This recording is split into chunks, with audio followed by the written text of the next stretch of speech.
Here on The Colour of Country Life, we're speaking with Michael Arbon. He is the candidate for the United Australia Party at the next federal election. How are you, Michael? Going well, thanks, Ricky. Thank you for having me on. Now, Michael, I just want to touch on an incident that occurred regarding the UAP down at Port Lincoln. First of all, before we talk about what the UAP's up to in SA, you had a run-in with the police, was it, when it came to a meeting you were holding down at Port Lincoln? Yeah, Ricky, we've hosted our Meet the Candidate sessions right across the state over the past week. The Port Lincoln session was the seventh of those. We've got about 3,500 members right across the state already and growing by the day. That session was to introduce our federal candidate for Grey, Suzanne Waters, to her members. She said her piece, and then I stepped up on stage to give the sort of Senate speech to our members. And about halfway through my speech, first thing I saw actually was that someone walked into the back of the room, cut the microphone, and I look over towards the door, and there's a number of police standing in the doorway. So I went out and had a bit of a chat to them.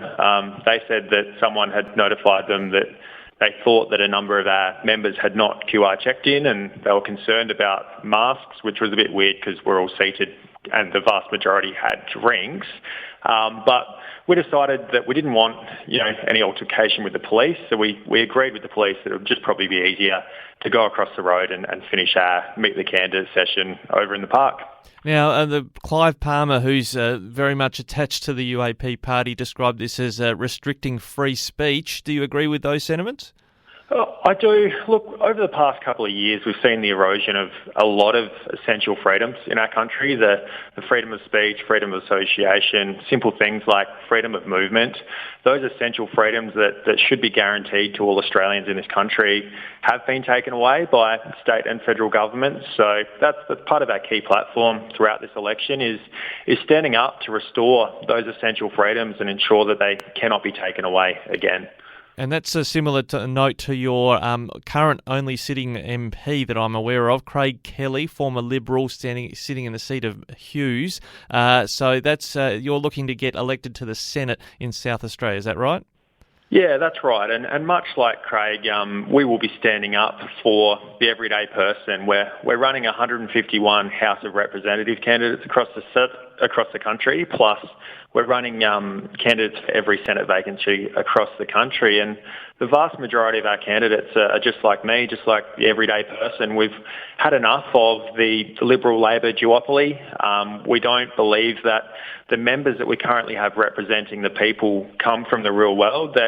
They're stuck in that political system, and we need some real people to get up there and stand up for Australian values. Now, I'll ask you a bit more about your own story and Suzanne's too, by the way, but Rex Patrick, the current independent senator for South Australia, you're running up against him. He's just confirmed on Friday that he is going to run for the Senate. He was toying with the idea of running for Grey, but he says because Nick Xenophon isn't going to run now, it would seem, he was going to sort of vacate and run for Grey if Xenophon ran for the Senate, but doesn't look like that's going to happen. But he's had a crack at the UAP and One Nation, claiming both parties are far-right Queensland parties, and he didn't want to see them get a foothold in South Australia. Is the UAP a far-right Queensland party? We most certainly aren't. I can tell you that our members come from Liberal, Labor, Greens, and the vast majority have actually never been involved in a political party before. They're all concerned that the country that we love, we're losing those essential freedoms. That's our core message, is we need to take back the power to the people, and we're standing up. We've got candidates who have been paramedics, nurses, motor mechanics. We've got members who are doctors and dentists showing up to our Meet the Candidate sessions saying they've had enough. We've got a bunch of police and defence force. We're so diverse, it's not funny. And you know what? We're all uniting around the country that we love. And standing up for the people's rights. Now, just tell us a little bit about yourself. What's your background? Where do you come from? Yeah, grew up on the Eyre Peninsula, farming family, a little place called Lock, right in the middle of the Eyre Peninsula. I now reside in the Adelaide Hills with my wife and 3 children, aged 5, 3 and 1. So I'm probably crazy going into politics, but it stops me yelling at the TV every night. I've run my own business, so I've got my own mortgage broking business, been doing that for about the last 7 years, and dealing with all types of finance, including, home loans, commercial lending, and a bit in the agricultural space as well. Yep, and Suzanne, you mentioned your candidate for Grey. Where's she from? Yeah, so she's from a little town called Warramboo, which is near Woodner on the Oh, yes, been to Warramboo. Know that one well, yes. Absolutely. She's a mother of 8, believe it or not. And Suzanne and her husband both were full-time ambulance officers based out of Port Augusta. But sadly, due to the mandates, like many other people across this state, they've actually been stood down from their roles. So they are fighting for the ability to earn a living and contribute to our health system, which is falling apart at the moment.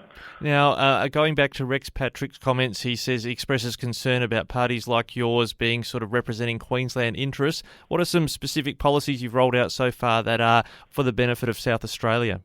Yeah, so we have a downstream processing policy for our minerals. So at the moment, as you're aware, a large number of Australian minerals are mined out of the ground but then exported overseas to places like China to be processed. We know whenever products are manufactured, the middleman always makes the money. So our policy is for states like South Australia and Victoria who aren't quite as resource rich to do the downstream processing of those raw minerals to retain the value in Australia and ensure that we can employ more people. We also have a zonal taxation policy, which would provide a 20% tax concession incentive to people who reside more than 200 kilometres from a capital city. That's going to have a good effect on creating more jobs outside of the major cities, but it'll also have an impact by making housing more affordable and spreading our population over the state so the regional towns continue to grow and thrive. Well, you'll need votes from metropolitan areas, but are you saying the UAP policy is largely for a decentralisation of Australia? That's part of our policy, but I think we're a party for everyone. We're standing up primarily as well to end lockdowns. Lockdowns affect the cities worse than they do the regional areas, and to end vaccine passports and any form of discrimination around those things. So I think that if people elect United Australia Party to govern this country at the next election, they can be guaranteed that their essential freedoms will be maintained and there'll be no reason to move to the country to escape the overreach of state and federal governments. Now, you just talk about electing the UAP to govern the country. I guess every party says that would be their objective, and you are saying you'll run candidates in every seat, but Clive Palmer himself is running for the Senate in Queensland for UAP. Have I got that right? That's correct, yeah. So the principal objective, I imagine, would be to secure Senate seats sufficient, like the Greens, to have a bit of a different influence on what happens in the legislation in the Parliament? Yeah, look, I think a lot of people need a very small excuse to not vote for Liberal and Labor because they know that those parties are practically the same party right now. So we present ourselves as being the viable alternative. We're made up of real people, and we do believe that we will win enough seats to be able to then, enact our policies through legislation in Parliament. All right, so where can people find out more information about the United Australia Party? Yeah, well, what I'd say is we're already the largest political party in terms of members in Australia, but we're not happy with that. We want to grow our membership first and foremost. So if you jump on the United Australia Party website, just Google us, you'll find us. Have a look through our policies, and I would recommend joining as a member because as a member, you'll have a lot of contact with your local candidate and myself as a state Senate candidate, and we're looking to build a massive team across this state to build the brand and show the voters that we are real people who have done this out of conviction. I don't think any one of our candidates in South Australia are expected to be in Parliament right now, but we felt we had no option but to stand up and fight against what Liberal and Labor are essentially colluding and destroying the essential basic values of our country. Now, sorry, it just occurred to me just before we sign off, a state election will probably happen before federal election. Is the UAP running or involved in the state election? No, we're not involved in the state election. We're going straight to the federal election at this point in time. But the aim was to run candidates in every single seat federally. We're doing it once and we're doing it right. And we're all incredibly serious about ensuring that we win as many seats as we possibly can. Well, Michael, thank you very much for that, and good to have you speaking with our listeners across regional South Australia. Thank you very much, Ricky. Have a great day.